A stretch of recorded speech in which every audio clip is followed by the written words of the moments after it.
Iran, Israel, America संघर्ष के बीच भारत का एक आधुनिक युद्धपोत अचानक मॉरिशस पहुंचता है। युद्धपोत का नाम त्रिकंद है। हिंद महासागर में आईएनएस त्रिकंद का पहुंचना कई सवाल खड़े कर रहा है। आईएनएस त्रिकंद भारतीय नौसेना का एक आधुनिक स्टील्थ फ्रिगेट है। ये तलवार क्लास फ्रिगेट का हिस्सा है। इस युद्धपोत की लंबाई लगभग 124 मीटर है और इसका वजन लगभग 4000 टन के आसपास है। ये जहाज लगभग 30 नॉट की गति से समंदर में चल सकता है। इस पर कई आधुनिक हथियार मौजूद है, जिनमें ब्रह्मोस मिसाइल भी शामिल है। इसके अलावा इसमें एयर डिफेंस मिसाइल, टॉर्पीडो और तोपें भी मौजूद है। ये जहाज समंदर में दुश्मनों के जहाजों, विमानों और पनडुब्बियों से लड़ने में सक्षम है। इस युद्धपोत का अचानक अब मॉरिशस पहुंचना क्या कोई बड़ा संकेत है? दुनिया के सबसे शांत दिखने वाले समुद्री इलाकों में से एक माना जाता है हिंद महासागर, लेकिन इस शांत समंदर के भीतर आज एक ऐसा भू राजनीतिक खेल चल रहा है जिसकी गूंज दुनिया की बड़ी ताकतों तक पहुंच रही है। एक ओर ईरान और इजरायल, दूसरी ओर मॉरिशस और मालदीव के बीच राजनयिक रिश्ते टूटने की खबर आती है। एक तरफ मध्य पूर्व में युद्ध और तनाव की खबरें हैं, दूसरी तरफ हिंद महासागर में एक छोटा सा द्वीप समूह अचानक वैश्विक राजनीति का केंद्र बन गया है। ब्रिटेन और अमेरिका का एक सैन्य अड्डा इस विवाद के बीच बार बार चर्चा में आता है और सबसे दिलचस्प बात यह है कि इस पूरे विवाद के केंद्र में कोई बड़ा देश नहीं, बल्कि कुछ छोटे छोटे आइलैंड हैं। आखिर ऐसा क्या है इन द्वीपों में कि दुनिया की बड़ी ताकतें भी इन्हें छोड़ना नहीं चाहती? मॉरिशस और मालदीव के बीच विवाद अचानक क्यों बढ़ गया? भारत के युद्धपोत की मौजूदगी क्या सिर्फ एक औपचारिक यात्रा है या इसके पीछे कोई बड़ा रणनीतिक संदेश छिपा है? और क्या हिंद महासागर आने वाले समय में एक नया भू राजनीतिक मैदान बनने जा रहा है? इन्हीं सवालों को समझने के लिए हमें थोड़ा पीछे जाना होगा और इस पूरे मामले को समझना होगा। एक आइलैंड है चागोस, जो ब्रिटेन और अमेरिका के लिए बहुत खास है। ब्रिटेन का इस पर कई सालों तक कब्जा रहा और अमेरिका का सैन्य अड्डा भी यहाँ मौजूद है। हालांकि अब ब्रिटेन ने इसे मॉरिशस को वापस लौटाने की घोषणा कर दी है, लेकिन अब इसी आइलैंड को लेकर मालदीव और मॉरिशस भिड़ गए हैं। ये विवाद मॉरिशस और मालदीव के बीच समुद्री सीमाओं को लेकर है। समुद्री क्षेत्र का निर्धारण बेहद महत्वपूर्ण होता है, क्योंकि इससे तय होता है कि किस देश को समंदर के संसाधनों पर अधिकार मिलेगा।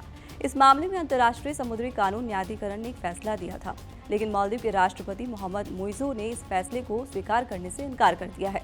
इसके बाद दोनों देशों के बीच तनाव बढ़ गया। तनाव इतना बढ़ गया कि मॉरिशस ने मालदीव के साथ अपने राजनयिक संबंध निलंबित कर दिए। ये कदम दिखाता है कि विवाद कितना गंभीर हो चुका है। दोनों देश छोटे हैं, लेकिन उनका स्थान बेहद रणनीतिक है। भारत लंबे समय से हिंद महासागर क्षेत्र में एक महत्वपूर्ण सुरक्षा साझेदार रहा है। मॉरिशस और मालदीव दोनों ही भारत के करीबी सहयोगी माने जाते हैं। ऐसे समय में भारत की भूमिका और भी महत्वपूर्ण हो जाती है। इसी बीच भारतीय नौसेना का युद्धपोत आईएनएस त्रिकंद मॉरिशस पहुंचता है। मामला सुलझेगा या नहीं, ये तो वक्त बताएगा। हालांकि इस आइलैंड को लेकर क्यों इतना बवाल मचा है, इसे समझने के लिए थोड़ा फ्लैशबैक में चलते हैं। हिंद महासागर केवल पानी का एक विशाल क्षेत्र नहीं है, ये दुनिया की अर्थव्यवस्था और सुरक्षा के लिए बेहद महत्वपूर्ण समुद्री रास्तों का नेटवर्क है। दुनिया के लगभग 80% समुद्री तेल व्यापार इसी क्षेत्र से होकर गुजरते हैं। एशिया, अफ्रीका और यूरोप को जोड़ने वाले कई महत्वपूर्ण समुद्री मार्ग इसी महासागर में है। यही वजह है कि हिंद महासागर में मौजूद छोटे छोटे द्वीप भी बेहद रणनीतिक महत्व रखते हैं। इसी क्षेत्र में स्थित है चागोस, एक ऐसा द्वीप समूह जो पिछले कई दशकों से अंतर्राष्ट्रीय राजनीति का हिस्सा बना हुआ है। चागोस द्वीप समूह हिंद महासागर के बीच स्थित लगभग 60 छोटे बड़े द्वीपों का समूह है। ये मालदीव के साउथ में स्थित है और भौगोलिक रूप से बेहद महत्वपूर्ण स्थान पर है। इन द्वीपों में सबसे प्रसिद्ध द्वीप है डिएगो गार्सिया। ये वही जगह है जहां अमेरिका और ब्रिटेन का एक बड़ा सैन्य अड्डा मौजूद है। ये सैन्य अड्डा दशकों से अमेरिकी सैन्य अभियानों का केंद्र रहा है। वियतनाम युद्ध से लेकर इराक और अफगानिस्तान तक कई सैन्य ऑपरेशनों में इसका इस्तेमाल किया गया, लेकिन ये द्वीप हमेशा से अमेरिका या ब्रिटेन के पास नहीं था। चागोस द्वीप समूह का इतिहास औपनिवेशिक दौर से जुड़ा हुआ है। 1814 में ये क्षेत्र ब्रिटेन के नियंत्रण में आया था। उस समय मॉरिशस भी ब्रिटेन का उपनिवेश था। जब मॉरिशस को 1968 में स्वतंत्रता मिलने वाली थी, उससे पहले ब्रिटेन ने चागोस द्वीप समूह को मॉरिशस से अलग कर लिया। इसके बाद ब्रिटेन ने इस इलाके को एक अलग प्रशासनिक इकाई बना दिया। मॉरिशस का आरोप था कि ब्रिटेन ने आज़ादी देने से पहले दबाव बनाकर चागोस को उससे अलग किया। मॉरिशस लंबे समय से ये दावा करता रहा है कि चागोस द्वीप समूह उसका हिस्सा है। चागोस विवाद का एक मानवीय पहलू भी है। जब अमेरिका ने डिएगो गार्सिया पर सैन्य अड्डा बनाने का फैसला किया, तब वहां रहने वाले हजारों लोगों को उनके घरों से हटाया गया। इन लोगों को मॉरिशस और सेशल्स में बसाया गया। कुछ लोगों को ब्रिटेन के शहरों में भी बसने का विकल्प दिया गया, लेकिन कई दशकों तक चागोस के मूल निवासियों ने अपने घर लौटने की मांग जारी रखी। आज भी ये मुद्दा अंतर्राष्ट्रीय मानवाधिकार बहस का हिस्सा बना हुआ है। ये सवाल अक्सर उठता है कि आखिर डिएगो गार्सिया इतना महत्वपूर्ण क्यों है।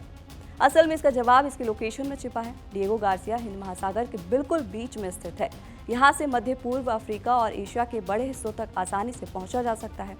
यही वजह है कि अमेरिका ने यहाँ एक विशाल सैन्य अड्डा बनाया। यहाँ लंबी रनवे, नौसैनिक सुविधाएं और आधुनिक सैन्य उपकरण मौजूद हैं। रिपोर्ट्स के मुताबिक अमेरिका ने कई बार यहाँ B-2 स्पिरिट जैसे बम वर्षक विमान भी तैनात किए हैं।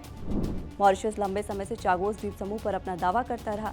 इस मामले को अंतर्राष्ट्रीय अदालतों में भी उठाया गया। 2019 में अंतर्राष्ट्रीय न्यायालय ने कहा कि ब्रिटेन को चागोस द्वीप समूह मॉरिशस को वापस कर देना चाहिए। हालांकि ब्रिटेन ने तुरंत इस फैसले को लागू नहीं किया, लेकिन धीरे धीरे अंतर्राष्ट्रीय दबाव बढ़ने लगा। हाल के सालों में ब्रिटेन और मॉरिशस के बीच बातचीत तेज हुई। ब्रिटेन ने संकेत दिया कि वो चागोस द्वीप समूह मॉरिशस को लौटाने पर तैयार है, लेकिन इसके साथ एक महत्वपूर्ण शर्त भी जुड़ी हुई है। डिएगो गार्सिया पर मौजूद सैन्य अड्डा अभी भी ब्रिटेन और अमेरिका के नियंत्रण में रहेगा। बताया गया है कि इस अड्डे को 99 साल की लीज पर चलाया जाएगा। इसके बदले ब्रिटेन मॉरिशस को हर साल बड़ी आर्थिक राशि देगा। इस पूरे मामले में चीन का नाम भी सामने आता है। पिछले कुछ सालों में चीन ने हिंद महासागर क्षेत्र में अपनी मौजूदगी तेजी से बढ़ाई है। चीन कई छोटे देशों के साथ बुनियादी ढांचे और बंदरगाह परियोजना में निवेश कर रहा है। विशेषज्ञों का मानना है कि अगर चागोस द्वीप समूह पर स्पष्ट नियंत्रण नहीं होता तो कोई दूसरी शक्ति वहां अपना प्रभाव बढ़ाने की कोशिश कर सकती थी। ब्रिटेन के प्रधानमंत्री कीर स्टारमर ने भी इस तरह की चिंता जताई थी।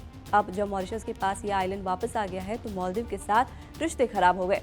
इसी बीच INS त्रिकंद का पहुंचना बड़ी बात है। INS त्रिकंद का मॉरिशस पहुंचना केवल एक औपचारिक यात्रा नहीं माना जा रहा। ये जहाज मॉरिशस के नेशनल डे समारोह में हिस्सा ले रहा है। इस दौरान भारतीय नौसेना की मार्चिंग टुकड़ी और नेवल बैंड भी शामिल हुए, लेकिन इसके साथ एक रणनीतिक संदेश भी छिपा हो सकता है। भारत हिंद महासागर में अपने मित्र देशों के साथ सहयोग बढ़ाने की नीति पर काम कर रहा है।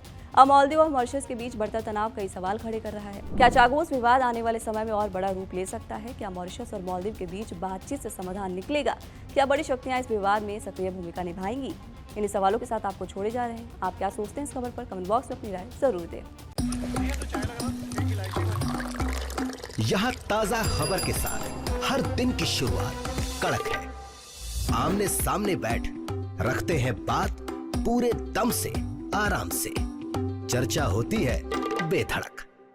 यहाँ किस्से कहानियों में बोल सरल और अंदाज बेहद कड़क मिलता है। जीने में एक तेवर है जो आता है सही ज्ञान, जानकारी और उससे कमाई कड़क नोट से।